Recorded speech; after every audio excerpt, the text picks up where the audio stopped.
Robert Mitchell kissed his wife goodbye on a September morning in 2017, promising to return in 2 weeks from his annual hunting trip to the Alaska wilderness.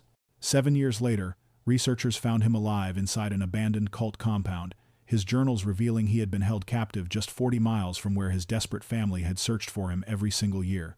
Robert Mitchell stood in his garage at 5:30 in the morning, packing his green Ford F-150 with the careful precision of a man who had done this 100 times before.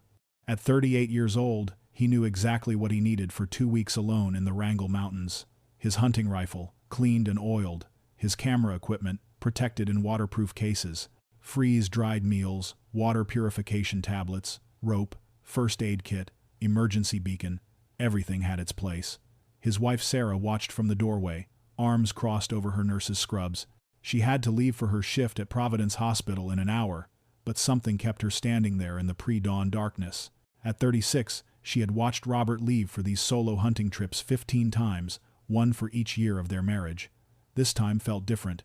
"You packed more food than usual," Sarah said quietly. Robert didn't look up from securing a tarp over his supplies. "Just being cautious.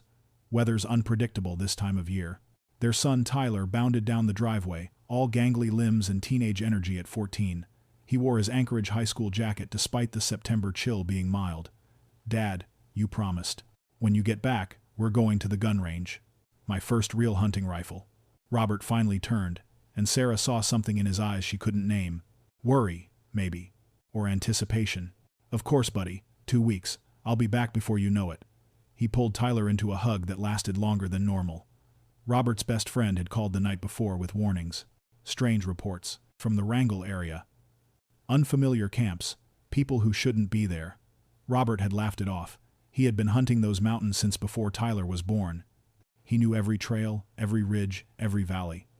At 6:30 on September 8, 2017, Robert Mitchell climbed into his truck. He waved once, his wedding ring catching the early morning light. Sarah raised her hand in return, watching until the taillights disappeared around the corner. She would see that image in her nightmares for the next 7 years. The truck vanishing into the dawn. Her husband driving toward something neither of them could have imagined. The last normal moment before everything changed forever. September 15th arrived with golden autumn light streaming through the kitchen windows. Sarah Mitchell checked her phone for the 100th time that morning. Nothing. Robert's truck should have pulled into the driveway hours ago.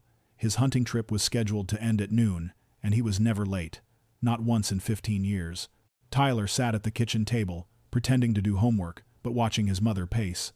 "Mom, maybe his phone died. Maybe he got a flat tire." His voice carried hope he didn't quite feel. Sarah called Robert's cell phone again. It rang 4 times before going to voicemail. She left her 7th message. "Robert, I'm getting worried. Please call me as soon as you get this. We love you." Her hands shook as she set the phone down. By evening, worry had transformed into something colder. Sarah called the Alaska State Troopers at 8:20. The dispatcher's voice was calm, professional, practiced. "Ma'am, it's very common for hunters to extend their trips. Weather delays, successful hunts that take longer to process, dead phone batteries. Give it until tomorrow." But tomorrow brought only more silence. Sarah called Robert's employer at 9 in the morning on September 16th. Her husband hadn't shown up for work. That was when the dispatcher's tone changed. That was when it became real. Trooper James Davidson arrived at their home that afternoon. He was younger than Sarah expected, maybe early 30s, with kind eyes that had probably seen too much. He asked questions while Tyler sat frozen on the couch. When did Robert leave? Where exactly was he hunting? Did he seem upset or worried about anything? Sarah answered mechanically. September 8th, Wrangell Mountains, his usual area near Copper Creek. No, nothing wrong. Everything was normal. But even as she said it, she remembered that look in Robert's eyes. That extra food he had packed, the way he had hugged Tyler just a little too long. On September 18th, when Robert had been missing for 10 days, the official search began. Trooper Davidson assembled a team. They found Robert's green Ford F-150 at the trailhead, locked and undisturbed. His hunting permit lay visible on the dashboard. Everything appeared planned, intentional, normal. Everything except the fact that Robert Mitchell had vanished into the wilderness without a trace.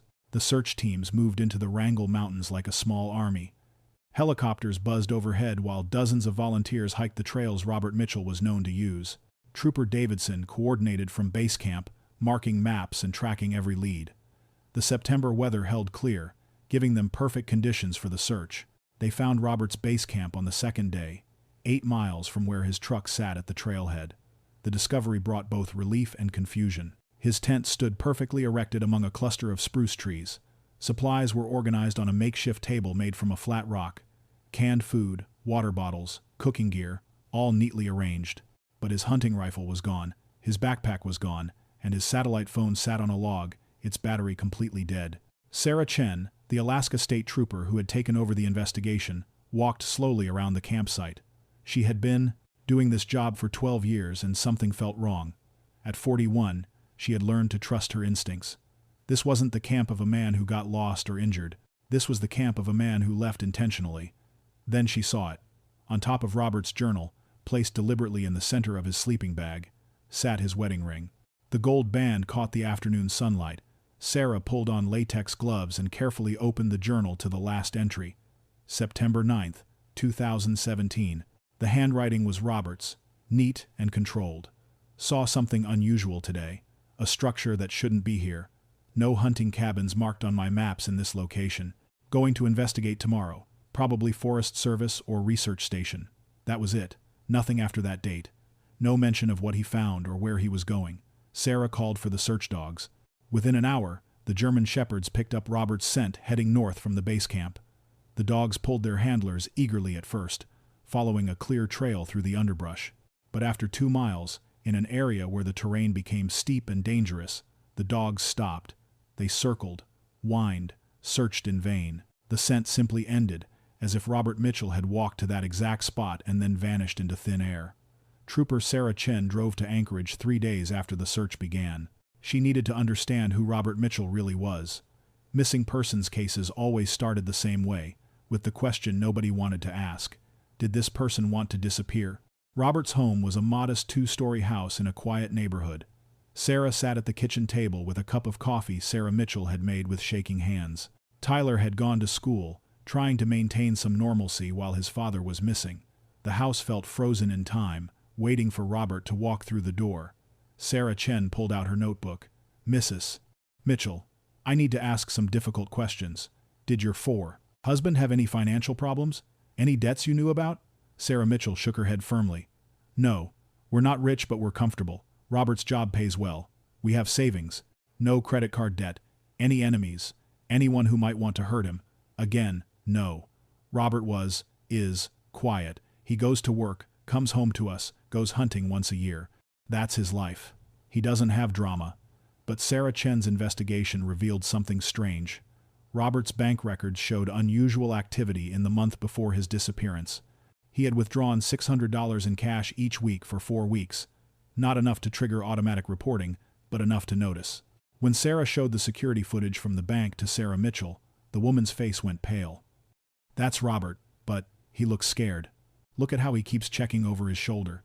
Sarah Chen had already noticed. In every video, Robert appeared nervous, constantly glancing around. In one clip, he was clearly on his phone with someone, and his expression showed fear, not anger or sadness. Fear. The computer in Robert's home office revealed more puzzles. His search history from July and August of 2017 showed queries that made Sarah Chen's instincts scream. How to survive in wilderness long term. Abandoned structures in Wrangell Mountains. Religious communities in remote Alaska. Best freeze-dried food for extended trips. Robert Mitchell hadn't stumbled into danger. He had been preparing for something. But preparing for what? Was he planning to disappear, or was he preparing to investigate something dangerous? The wedding ring left at his camp suggested he knew he might not come back. The story of Robert Mitchell's disappearance spread across Alaska like wildfire. By October of 2017, his face appeared on news broadcasts every evening. Experienced hunter vanishes in Wrangell Mountains, the headlines read. Sarah Mitchell sat through interview after interview, begging anyone with information to come forward. Tyler stood beside his mother at press conferences, his 14-year-old face trying to appear strong while his world crumbled. If stories like this move you, don't forget to subscribe to our channel, leave a like, and share in the comments where you're watching from. The tips started flooding in immediately. A gas station clerk in Fairbanks swore she had seen Robert buying supplies 3 days after he supposedly vanished. Alaska State Troopers drove 6 hours to interview her, only to discover she had confused Robert with another bearded man in hunting gear. A truck driver claimed he had given Robert a ride toward the Canadian border. That lead took 2 weeks to investigate and ended with security footage proving the hitchhiker was someone else entirely. The worst tip came in November. A hiker reported finding human remains near Copper Creek. Sarah Mitchell collapsed when she heard the news. Trooper Chen rushed to the site with forensic teams and dental records. After 12 agonizing hours, they confirmed the remains belonged to a man who had died in the 1990s, not Robert. Winter arrived and made searching impossible. The Wrangell Mountains became a frozen fortress that even the most experienced search teams couldn't penetrate. The official search was suspended until spring. Sarah Mitchell refused to accept it. She spent her savings hiring private searchers who promised they could work through winter conditions. None of them found anything. Trooper Chen continued investigating through the cold months. She interviewed everyone who had ever known Robert Mitchell. His co-workers described him as brilliant but quiet. His neighbors said he was friendly but private. Nobody had anything bad to say about him.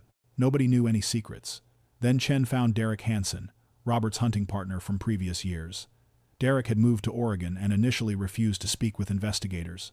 When Chen finally tracked him down by phone in January of 2018, Derek's voice was tight with something that sounded like guilt. "Robert got obsessed last year," Derek said slowly. "We saw smoke signals in an area where nobody should be.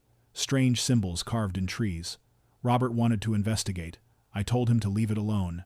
I told him some things in the wilderness should stay hidden." By 2019, the Robert Mitchell case had moved from local tragedy to internet obsession. Online forums dedicated entire threads to analyzing every detail of his disappearance. Amateur detectives pored over maps, studied weather patterns, and built elaborate theories about what had happened in those mountains. The insurance fraud theory gained traction first. Robert had a life insurance policy worth $300,000. Conspiracy theorists claimed he had faked his death to give his family financial security. But investigators quickly debunked this. The policy wouldn't pay out without a body or 7 years passing. Sarah Mitchell was drowning in bills, not benefiting from any payout. The grizzly bear theory seemed most logical to experts. Alaska wilderness was full of predators. A bear could have killed Robert and dragged his body somewhere searchers never found. But Trooper Chen couldn't shake one problem with this explanation. The search dogs would have detected blood, a struggle, something. The scent trail simply ended as if Robert had been lifted into the sky. The darkest theory suggested murder. Someone had killed Robert Mitchell and hidden his body in the vast wilderness. But who? Robert had no enemies, no affairs, no gambling debts, no reason for anyone to want him dead. Still, this theory refused to die because of what private investigator Marcus Webb discovered. Sarah Mitchell's parents had hired Webb in 2018, desperate for answers their daughter wasn't getting from official channels. Webb was expensive but thorough. He spent months digging through old missing persons reports in Alaska. What he found made his blood run cold.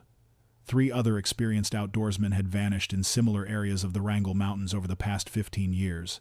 A fisherman in 2004, a wildlife biologist in 2009, a hiking guide in 2014, all men between 30 and 50, all skilled in wilderness survival. All vanished without a single trace. Alaska State Troopers insisted the cases were unrelated. Wilderness accidents happened. The mountains were dangerous and unforgiving. People died out there every year. But Webb didn't believe in coincidences. 4 experienced men vanishing in roughly the same area over 15 years suggested a pattern. It suggested something, or someone, was hunting in those mountains. And whatever it was had claimed Robert Mitchell as its latest victim. Sarah Mitchell stopped sleeping through the night in 2020. 3 years after Robert vanished, she would wake at 3 in the morning, certain she had heard his truck in the driveway. She would rush to the window, heart pounding, only to find the street empty and dark. The disappointment never got easier. Her nursing supervisor at Providence Hospital had been patient, understanding, generous with leave time. But by spring of 2020, Sarah had missed so many shifts that she was asked to take an extended unpaid leave. She didn't fight it. Her mind wasn't on her patients anymore. Every spare moment was consumed with planning her next search expedition. Tyler watched his mother disappear into obsession, the same way his father had disappeared into the wilderness. At 17, he was nearly an adult but still needed a parent. Sarah kept Robert's clothes hanging in the closet, his toothbrush in the bathroom cup, his coffee mug in the cabinet. She refused to change anything, as if keeping the house frozen in time might somehow bring him back. During the summer months, when the mountains were accessible, Sarah hired guides and bought expensive search equipment. She studied maps until her eyes burned, marking areas she believed hadn't been searched thoroughly enough. She spent weekends hiking into remote areas, calling Robert's name until her voice went hoarse. She found nothing, ever. The family's savings account dwindled. Robert's life insurance wouldn't pay out until 7 years had passed without a body. Sarah sold her car and bought a cheaper one. She canceled their streaming services, stopped eating out, cut every unnecessary expense. Every dollar went toward finding Robert. Tyler's grandparents, Robert's parents, finally intervened in August of 2020. They arrived at the house and found Sarah surrounded by maps and photos, having not showered in days. Her hair was uncombed. Her eyes were wild. She was planning another expedition that would cost $2,000 they didn't have. "Mom," Tyler said quietly from the doorway, his bags already packed. "I can't watch this anymore. I'm moving in with Grandma and Grandpa." Sarah looked at her son as if seeing him for the first time in months. The hurt in his eyes was unmistakable. She was losing Tyler while searching for Robert. But she couldn't stop. Stopping meant accepting that Robert was gone. And acceptance felt like betrayal. Private investigator Marcus Webb had been working the Mitchell case for 2 years when he finally found the connection everyone had missed. It started with Robert's computer search history, those queries about religious communities in remote Alaska. Webb decided to take that angle seriously when everyone else had dismissed it. Alaska had a long history of isolated groups seeking separation from modern society. Survivalists who believed the government was collapsing, religious sects convinced the end times were near, families who simply wanted to live off the grid, away from technology and civilization. Most were harmless, some were not. Webb spent months digging through old news archives and police reports. He found references to a group that called themselves the Returned. They had allegedly established compounds in Alaska wilderness in the early 2000s. Information about them was sparse, scattered, hard to verify. It was as if they had deliberately erased their footprint from public records. Finding former members proved nearly impossible. Webb tracked down 3 people who had left the group over the years. 2 refused to speak with him entirely. The third, a woman named Wrangell who had escaped in 2010, agreed to talk only if Webb promised complete anonymity. They met in a coffee shop in Seattle, far from Alaska. Wrangell was 42 years old with nervous eyes that constantly scanned the room. She spoke in whispers even though nobody was sitting near them. "They're dangerous," she said. "People think groups like that are just harmless religious folks, but the Returned was different. They believed civilization was corrupt and evil. They lived completely off the grid in the mountains." Webb leaned forward. "Did they recruit people?" Rachel's hands shook around her coffee cup. "They didn't call it recruiting. They called it saving. If you stumbled onto their compound while hiking or hunting, they saw it as a sign. God had sent you to them. They would invite you to stay, seem friendly at first, but if you tried to leave," she paused, her voice dropping even lower, "you either joined them willingly or you didn't leave at all." Webb felt his pulse quicken. "How many compounds did they have?" Rachel shook her head. "I only knew about one, but there were rumors of others, hidden in places so remote that nobody would ever accidentally find them, places where people could vanish and never be found." Tyler Mitchell dropped out of community college in January of 2022. His mother was barely functional, living in her obsession with finding his father. His grandparents meant well, but they had accepted Robert was dead. Tyler couldn't accept it. He refused to believe his father had simply vanished without explanation. At 19 years old, Tyler had spent his high school years studying everything his father knew: wilderness survival manuals, topographic maps of the Wrangell Mountains, weather patterns, animal behavior. He had learned to shoot, to track, to read the forest the way his father had. If anyone could find Robert Mitchell, Tyler believed it should be his son. He used money from his college fund to finance his own search expeditions. His grandparents protested. His mother, in one of her rare lucid moments, begged him not to go. But Tyler was legally an adult now and he had made up his mind. In March of 2022, he hired a bush pilot to drop him in remote areas near where his father's scent trail had ended 5 years earlier. Tyler spent 3 weeks alone in the wilderness that spring. He hiked further than the official search teams had gone, into areas marked on maps as extreme terrain. He found old campsites and abandoned shelters that could have belonged to anyone. He found animal bones and rusted equipment from old mining operations, but nothing that proved his father had been there. On his third expedition in July, Tyler discovered something that made his heart race. Carved into the bark of several trees, forming a pattern that led deeper into unmapped territory, were symbols. Not random scratches from animals or weather, deliberate carvings. They looked like arrows or directional markers, each one pointing further north into a valley no trails reached. Tyler photographed every symbol and marked their locations on his GPS. The carvings were old, weathered by years of exposure, but still visible. Someone had made a trail here. Someone had wanted to mark a path through wilderness that shouldn't have paths. Tyler followed the symbols as far as he dared before his supplies ran low. The trail led towards something. He just had to figure out what. Dr. Rebecca Torres adjusted the controls on her drone, watching the screen as the device soared over the Wrangell Mountains. She was part of a University of Alaska geological survey team studying climate change impacts on remote wilderness areas. The drone's thermal imaging could detect temperature variations that helped map underground water sources and geological formations. It was September 12, 2024, exactly 7 years and 4 days after Robert Mitchell had disappeared. Rebecca wasn't thinking about missing hunters. She was focused on her research, guiding the drone over a narrow valley that didn't appear on most maps. Then, the thermal imaging screen showed something impossible. Rebecca leaned closer, squinting at the display. The heat signatures were wrong.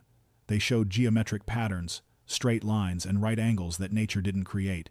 Structure after structure appeared on the screen, hidden beneath heavy tree cover. Solar panels, she realized, and buildings. She called to her team leader, Dr. Michael Chen. "You need to see this. This makes no sense. There shouldn't be anything out here." They spent an hour flying the drone over the area, documenting what they found. 7 distinct heat signatures arranged in a circle around a larger central structure. Evidence of cleared land, now overgrown. Water collection systems. Garden plots gone wild with weeds.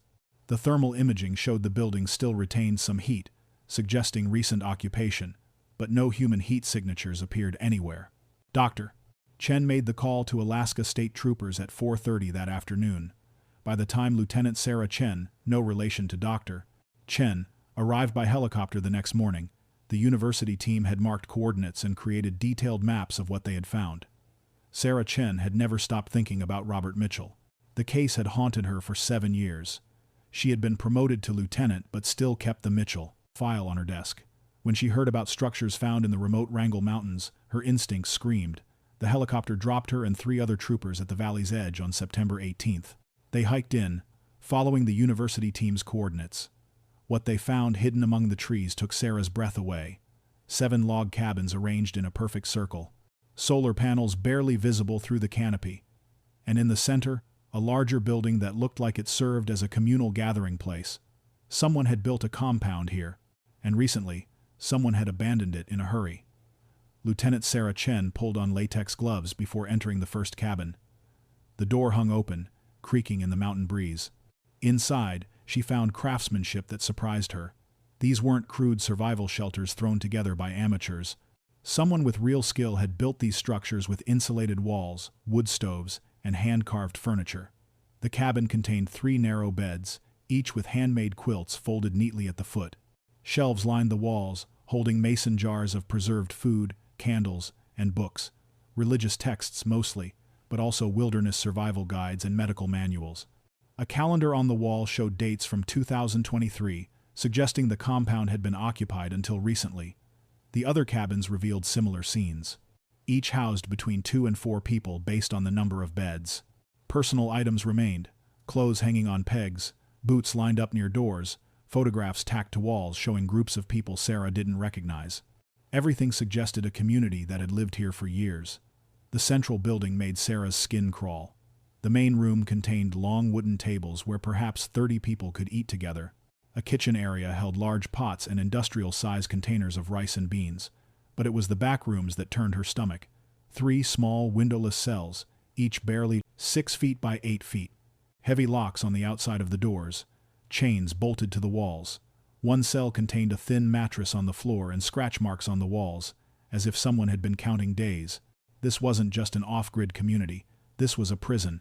Sarah radioed for the full forensic team and continued searching. One cabin stood apart from the others, newer construction with different design. She approached it carefully, her hand near her weapon. Inside, she froze. A hunting rifle leaned against the wall. She checked the serial number with shaking hands and compared it to the database on her phone. The rifle was registered to Robert Mitchell. On a small table sat camera equipment, lenses carefully organized in foam-lined cases. Men's clothing hung from hooks, sized for someone around 6 feet tall. And stacked on a shelf were notebooks, at least 20 of them, filled with handwriting. Sarah opened the first notebook, September 10, 2017. The handwriting was neat, controlled, unmistakably the same as the journal found at Robert's base camp 7 years ago. Lieutenant Sarah Chen sat on the cabin floor surrounded by 20 notebooks that documented 7 years of Robert Mitchell's life. She photographed each page carefully, knowing this was evidence in what had become a criminal case. Then she began to read, and the story that emerged was more horrifying than anyone had imagined. The first entry was dated September 10, 2017, the day after Robert's last journal entry at his base camp. I found them. The structure from yesterday was just the entrance. There's an entire compound hidden here. I should leave, report this, but I'm curious. I approached peacefully, explained I was just hunting, lost my way. A man named Elijah invited me to share their meal.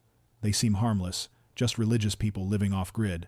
I'll stay one night, learn their story, take some photographs, then I'll head back. The next entry made Sarah's hands shake. September 11, 2017. They won't let me leave. Elijah says I've been called here by God. My truck keys are gone. My satellite phone is disabled. I tried to run last night. They caught me within an hour. I'm locked in a cabin now. Sarah must be terrified. Tyler must think I abandoned them. God, what have I done? The entries from the first month showed Robert's terror and desperation. October 2017, third escape attempt. They tracked me down before I made it 2 miles. Elijah forced me to burn my wedding photos as punishment. He says I'm being cleansed of worldly attachments. I hate him. I hate myself for being stupid enough to get caught. But as Sarah read through the years, Robert's tone changed. The fight left his words. June 2020. I've stopped counting days. They've given me more freedom since I stopped trying to escape. I help with hunting and repairs. I teach wilderness skills to the younger members. Survival is all that matters now. I dream about Sarah and Tyler less frequently. Is that healing or is that forgetting? Sarah Chen closed the notebook, tears streaming down her face. Robert Mitchell hadn't run away. He hadn't died in an accident. For 7 years he had been held captive by people who believed they were saving his soul, and somewhere in those mountains he might still be alive. Sarah Chen spent 3 days reading every page of Robert Mitchell's journals while forensic teams processed the compound. The notebooks revealed a psychological prison as strong as any physical chains. Robert's captivity wasn't just about locked doors and armed guards. It was about breaking his will to resist. The early entries showed a man fighting desperately to maintain his identity. November 2017. They make me participate in their prayer sessions, 6 hours a day sometimes. Elijah preaches about the corruption of the outside world, how technology is Satan's tool. I have to pretend to listen, to nod along. If I argue, they lock me in the cell for days without food. I'm learning to survive by becoming what they want to see. By 2018, Robert had stopped writing about escape attempts.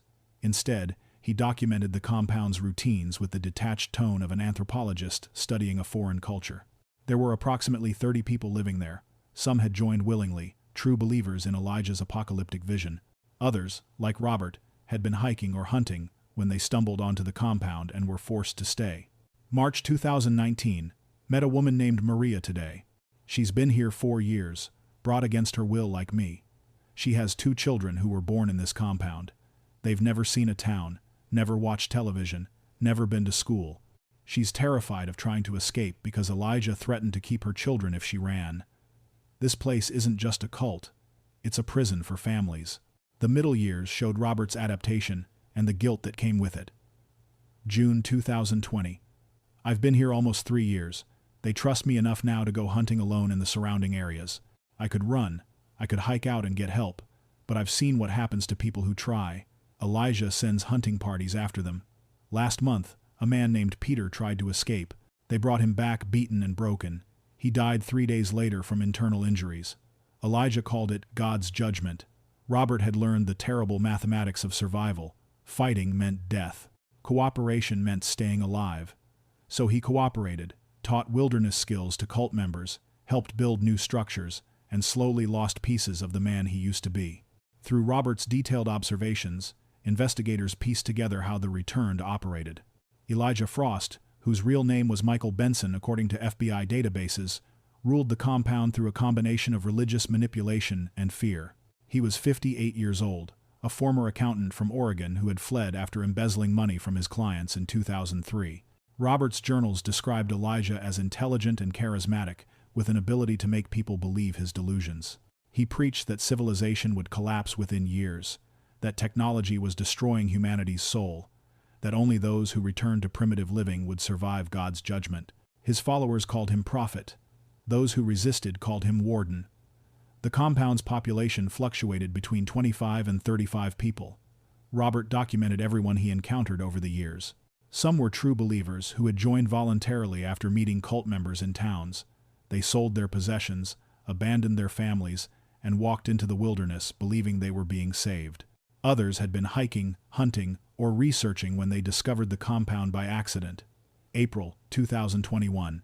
New arrival today. Jacob Torres, 28 years old, was backpacking alone when he stumbled onto our trails. I see my own terror from 2017 reflected in his eyes. Elijah performed the same routine he used on me. Friendly welcome, shared meal, then the revelation that leaving isn't an option. Jacob tried to fight. They locked him in the cell where I spent my first months. I can hear him screaming at night. Robert's photographer's eye captured details that became crucial evidence. He sketched maps showing the compound's layout. He recorded conversations where Elijah discussed other compounds in different locations. He documented a network of trail markers and supply caches that connected multiple hidden sites across hundreds of miles of wilderness. The journals also revealed the compound's dark economics. Members were required to surrender any money or valuables they had brought. Elijah sent trusted followers into towns to buy supplies using this pooled money. They also traded smoked meat and handcrafted items for cash, creating a shadow economy that kept the compound supplied. But most chilling was Robert's description of the children. 8 kids lived in the compound, aged 3 to 14. Most had been born there and knew no other life. They were homeschooled using religious texts and survival skills. Elijah called them the pure generation, untainted by modern corruption. The later journals showed a Robert Mitchell that Sarah Chen barely recognized. The desperate man fighting for freedom in 2017 had transformed into someone who had accepted his captivity as unchangeable reality. The shift happened gradually, entry by entry, year by year. March 2022. I've been here over 4 years now. I dream about Sarah and Tyler less often. When I do dream about them, I wake up with guilt so heavy I can barely breathe. Are they still looking for me? Have they accepted I'm dead? Maybe it's better if they have. The Robert they knew doesn't exist anymore. Robert had been given increasing responsibilities within the compound. He taught hunting techniques to younger members. He helped design water collection systems using his knowledge of engineering. He led expeditions to gather supplies from cache sites hidden throughout the mountains. To an outsider, he might have looked like a willing participant rather than a captive. But hidden within the journals were signs that Robert never stopped planning. Coded references to trail markers he had deliberately created. Maps disguised as sketches of wildlife. Notes about guard rotations and supply schedules written as observations about weather patterns. Robert was documenting everything, preparing for an opportunity that might never come. April 2023. New member arrived today. Jacob has been here 2 years now and he still has fire in his eyes. He talks about escaping, about getting help, about exposing what Elijah has done. I want to tell him it's pointless, that I've tried everything. But seeing his hope reminds me of who I used to be. Maybe I haven't completely forgotten. The relationship between Robert and Jacob became central to the later entries. Jacob Torres refused to accept captivity the way Robert had learned to. He made escape plans. He studied the terrain. He convinced Robert that they had a responsibility to help others trapped in the compound, especially Maria and her children. June 2024. Jacob is right. I've been surviving, but I've also been complicit. I teach their children. I help maintain their prison. I've told myself it's what I had to do to stay alive, but at what cost? Peter died trying to escape and I did nothing. Others have suffered and I've looked away. If Jacob and I don't try, who will? Robert's final journal entries documented the compound's collapse. July 18, 2024. Elijah is dying. I can see it in his gray skin, his labored breathing, the way he struggles to stand during prayer sessions. It's cancer, I'm almost certain. He's refused to seek medical help, calls it God's will. The compound is fracturing. Some members want to leave and return to civilization. Others are fanatics who say we should all die here together. Without Elijah's iron control, the carefully maintained order began breaking down. Arguments erupted during meals. Guard rotations became inconsistent. Some members stopped participating in mandatory prayer sessions. The true believers, about 8 people, including Elijah's closest followers, became paranoid and armed themselves with hunting rifles. August 15, 2024. Elijah died this morning. His final words were about Judgment Day coming for those who abandoned the faith. The fanatics have barricaded themselves in the central building. They're talking about a mass suicide, taking the children with them. The rest of us are terrified. This compound has been a prison, but now it's becoming a tomb. Robert and Jacob saw their opportunity. They spent a week secretly preparing supplies and planning a route northeast toward an old mining road Robert had learned about from supply runs. They convinced Maria to come with her 2 children, Daniel and Sophia, 5 people attempting to escape through 40 miles of wilderness. The final entry was dated August 23, 2024. Tonight. We leave tonight while the fanatics are distracted with their rituals. Jacob and I have prepared caches along our route. Maria is terrified, but she knows staying means death for her children. We have enough supplies for 2 weeks if we're careful. Our route leads northeast toward an old mining road approximately 40 miles from here.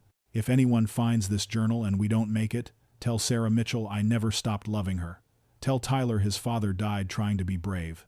Tell the world what happened here so it never happens again. That was the last entry. The notebook ended there, leaving investigators with more questions than answers. Had Robert and the others made it out? Were they alive somewhere in the wilderness? Or had the fanatics hunted them down before they could reach safety? The abandoned compound offered no answers, only silence. Lieutenant Sarah Chen stood in the compound's central building, her phone pressed to her ear as she coordinated the largest search operation Alaska had seen in years. Robert Mitchell's journals had transformed a cold case into an active rescue mission. 5 people were somewhere in the wilderness, possibly injured, possibly being hunted, possibly already dead. The FBI arrived within 24 hours. This was no longer just a missing person case. The returned had kidnapped multiple people across state lines over 2 decades. Federal warrants were issued for anyone connected to the cult. Helicopters launched from 3 different staging areas, equipped with thermal imaging and searchlights. Ground teams with dogs began tracking northeast from the compound, following the route Robert had described in his final entry. Tyler Mitchell heard the news while working his shift at a hardware store in Anchorage. His phone exploded with messages and calls. He didn't wait for permission. He drove straight to the command center that had been established near the compound, arriving at 2 a.m. on September 21, 2024. Lieutenant Chen tried to send him away. "This is an active investigation, Tyler. You can't be here." But Tyler was 21 now, no longer the terrified 14-year-old boy whose father had vanished. "That's my dad out there. I've spent 5 years searching these mountains. I know terrain nobody else knows. Either let me help, or I'll search on my own." Chen made a decision that broke protocol but felt right. She assigned Tyler to a ground team led by experienced search and rescue coordinator Jake Morrison, the same man who had searched for Robert 7 years earlier. Sarah Mitchell waited at the command center, sedated by doctors who feared her heart couldn't handle the stress. For 7 years she had believed her husband was dead. Now he might be alive, somewhere in those mountains, running for his life. The hope was almost worse than the grief had been. Days passed with no contact. Search teams covered hundreds of square miles. They found old campsites and trail markers that matched Robert's coded descriptions.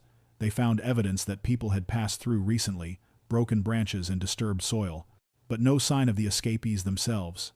Then on September 3, 2024, a helicopter pilot spotted something unusual. Smoke rising from a clearing 35 miles northeast of the compound. A signal fire, carefully constructed and maintained. The helicopter descended toward the clearing where smoke rose in steady columns. Lieutenant Sarah Chen gripped her seat as the pilot circled once before landing. In the clearing, below, 5 figures waved frantically, their movements showing exhaustion and desperation. Robert Mitchell stood among them, 45 years old now, bearded and weathered in ways that had nothing to do with age. His clothes were torn and dirty, His face was gaunt from weeks of rationed food. But he was alive. Beside him stood Jacob Torres, 30 years old, leaning heavily on a makeshift crutch. His left leg was wrapped in bandages made from torn clothing. Maria Chen held her children close, Daniel, who was 9, and Sophia, who was 7. Both kids had been born in the compound, and this helicopter was probably the first aircraft they had seen up close.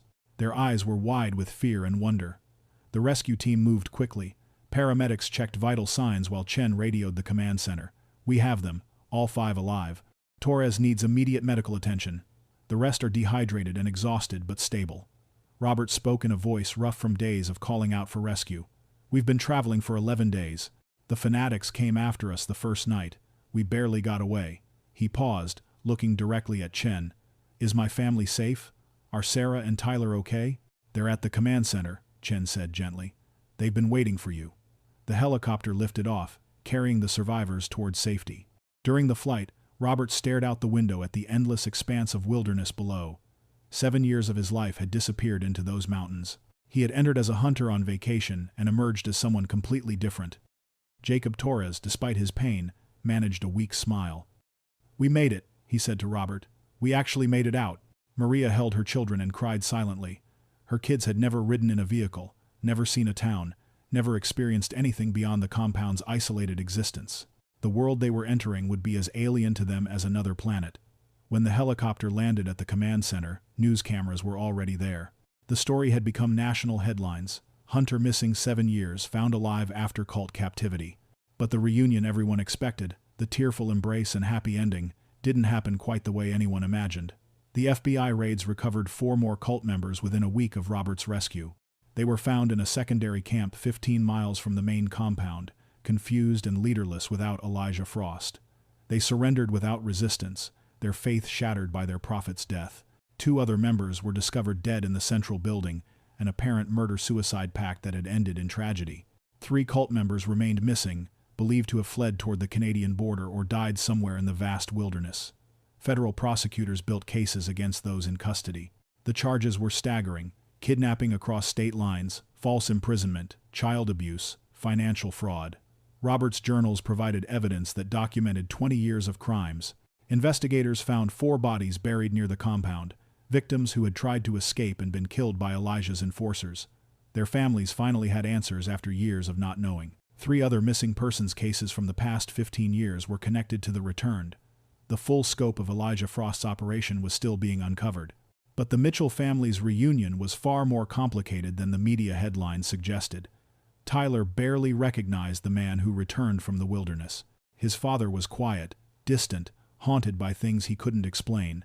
They sat across from each other in a hospital room, 7 years of distance between them that couldn't be crossed with words. Sarah tried desperately to help. She took leave from work to be with Robert constantly, but he couldn't sleep in their bed, couldn't tolerate being in enclosed spaces, couldn't handle the noise and chaos of normal life. Therapists explained that 7 years of captivity had fundamentally changed him. He suffered from complex PTSD, survivor's guilt, and something called institutionalization, where a prisoner adapts so completely to captivity that freedom becomes frightening. Robert's journals became public evidence during the trial, meaning his private suffering, his transformation, his compromises with his captors, all became headlines and sound bites. Strangers debated whether he had been a victim or a collaborator. Social media dissected his choices. Television shows analyzed his psychological state. Maria and her children entered witness protection. Their testimonies were crucial for prosecution, but their safety remained at risk from cult members still at large. Jacob Torres began working with organizations that helped cult survivors, turning his trauma into purpose. Robert Mitchell moved to a small cabin in remote Alaska 3 months after his rescue, unable to adapt to Anchorage or civilization or the person he used to be. October 2025, 1 year after his rescue, Robert Mitchell sat on the porch of a cabin in remote Alaska. This time he had chosen the isolation. This time the wilderness was refuge rather than prison. But the irony wasn't lost on him. After 7 years of desperate longing for freedom, he had voluntarily returned to the only place that made sense anymore. Sarah and Tyler visited once a month, driving 6 hours from Anchorage. The visits were awkward and painful, filled with silences that said more than words could. Sarah tried to understand, but how could she? She hadn't spent 7 years locked away, hadn't been forced to become someone else to survive, hadn't watched people die while doing nothing to help them. Tyler was 22 now, a man Robert barely knew. They talked about small things, weather and wildlife and practical matters. They avoided the big questions. Why didn't you try harder to escape? Why did you help them? Are you still my father, or did that person die in the mountains? Robert had written a book, not about his captivity, but about wilderness survival and psychological resilience. Publishers wanted the sensational story, the horror and drama of cult captivity. Robert refused. Instead, he wrote about how humans adapt to impossible circumstances, about the choices people make when all options are terrible, about survival requiring compromise with your own values. He worked as a wilderness guide now, helping lost hikers and teaching survival skills. The skills Elijah's cult had forced him to learn were the same skills that now gave him purpose. Some people called it Stockholm Syndrome. Robert called it making meaning from trauma. Maria and her children were rebuilding lives somewhere under new names. Jacob Torres had become a public speaker, traveling the country to raise awareness about cult manipulation and survivor rights. The Return's remaining members were serving decades in federal prison. Elijah Frost was dead and his compound was being dismantled. But Robert knew the truth that nobody wanted to hear. He had survived 7 years of captivity. Yes, he had escaped and returned to his family.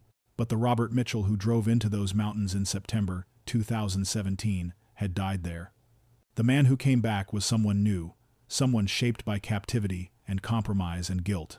Sarah asked him once if he regretted investigating that structure he had seen. Robert looked at the mountains and thought about the question for a long time before answering. "I survived," he said finally, "but I'm not sure the person who survived is the person who should have."